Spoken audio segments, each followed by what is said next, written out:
Hello, my name is Raquel Román. I am the program director of the Guadalupe Homeless Project, a program of Proyecto Pastoral at Dolores Mission.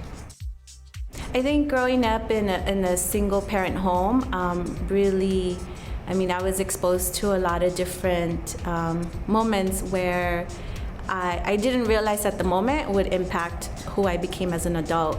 My mother and I at one point were homeless, but I always saw my mom push through. She never gave up. She always continued to work and got us through. I graduated high school, went to college, and now thinking about what my childhood was like, it definitely impacted who I am today as an adult and impacted the work that I do now.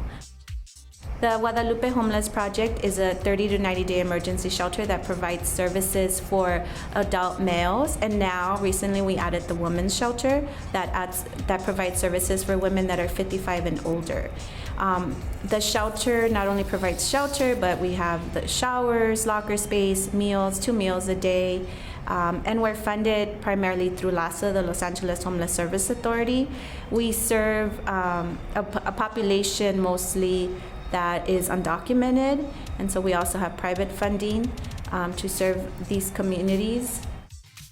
Becoming the first female director of the shelter, and at that point it was in its 20-year history, I had to create a structure where it became easier for a woman to be a director, to break down barriers, and to make it comfortable for the rest of the female staff that was working at the shelter.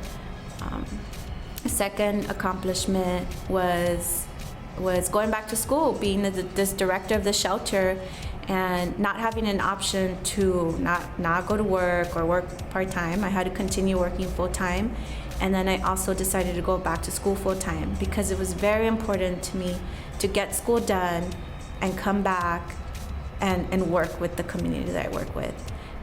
So at one point I was taking 15 units and working full-time, and I don't know how I did it, but I got through it. I make it a point to not just stay behind my desk, but to get up and go and be with people. And being with people means being in solidarity, listening to someone's issues, and making feel someone better. So, in terms of advice, I would just say be passionate about the work that you're doing.